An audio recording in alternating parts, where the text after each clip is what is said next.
Le sujet du lanceur d'alerte en agriculture, Louis Robert, fait encore jaser cette semaine. Voici Yannick Patelli. Le ministre de l'Agriculture, André Lamontagne, est dans l'eau chaude suite au congédiement de l'agronome Louis Robert. Dans un premier temps, il a dit avoir été impliqué dans le processus de licenciement. Il a ensuite démenti avoir joué un rôle. Il a fait lundi un point de presse dans lequel il a demandé une enquête de la protectrice du citoyen. Pendant le point de presse, la Vie agricole et LVA TV ont choisi de se rendre sur une ferme à Saint-Nazaire-d'Acton pour écouter le ministre sur le terrain en compagnie d'un producteur, Éric Lapierre. Retrouvez nos contenus dans 5 clips. Le premier, une entrevue complète avec Éric Lapierre qui nous explique les vraies raisons selon lui du licenciement de M. Robert sous l'influence de compagnies privées et coopératives impliquées au sérum depuis 2012-2013. Il faut voir aussi dans un autre clip, Lapierre souligner que selon lui, Legault est à côté de la plaque en agriculture et André Lamontagne, victime de sa machine. Une autre capsule vidéo permet d'apprendre que Louis Robert se serait fait interdire de divulguer certaines informations par le MAPAC. Un autre clip finalement permet de comprendre pourquoi le glyphosate n'est pas toujours si mauvais s'il est bien utilisé.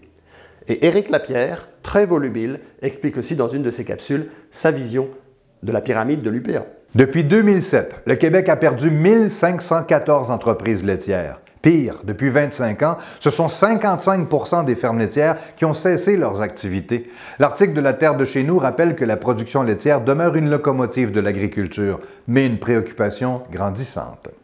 Depuis le 1er janvier 2019, les travailleurs étrangers doivent fournir des données biométriques, c'est-à-dire leurs photos et leur empreinte digitale. En moyenne, le nombre de jours de traitement pour les demandes dans le secteur de l'agriculture a plus que doublé au Canada. Avec 30% de demandes de plus de main-d'œuvre, la situation est inquiétante pour la prochaine saison.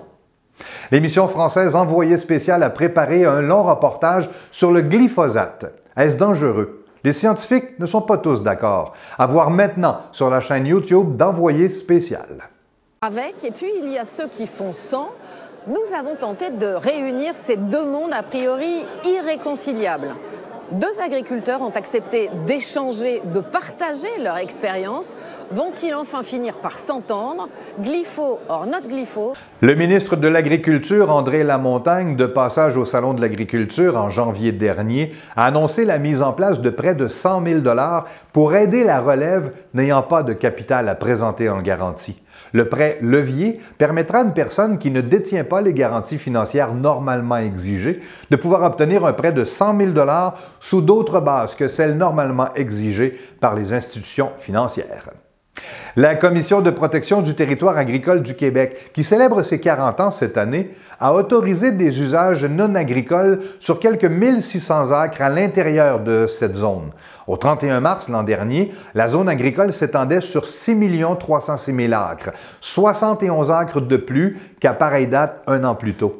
La CPTAQ a inclus 1281 nouveaux hectares dans la zone agricole à Péribonka pour aménager une cannebergière et aux Bergeronnes sur des parcelles où poussent des bleuets sauvages. Le quinoa, le chou vert frisé et la camerise occupent de plus en plus de place sur nos marchés, semble-t-il. La demande pour des aliments sains regorgeant d'antioxydants, d'oméga 3 et de vitamines, particulièrement auprès d'une clientèle vieillissante et préoccupée en matière de santé, explose. Dans certains cas, le recensement de l'agriculture de 2016 indique notamment que les superficies consacrées au quinoa ont bondi de 3 704 % de 2011 à 2016. En terminant, la production porcine fait la fierté des éleveurs, des transformateurs, des commerçants, des restaurateurs et des consommateurs qui le dégustent. Mais savez-vous pourquoi? La réponse après la pause.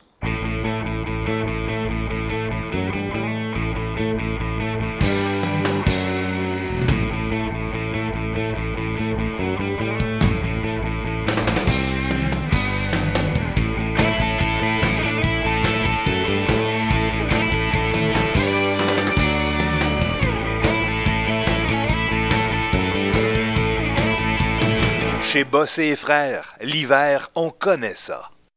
Le secteur porcin est le deuxième secteur agroalimentaire en importance au Québec. Le Québec est le premier producteur de porc d'abattage au Canada. Près de 45 % de l'abattage de porc au Canada est fait au Québec. La production québécoise compte pour 25 à 30 % de la consommation canadienne. L'industrie porcine procure ainsi 28 000 emplois au Québec. À la prochaine.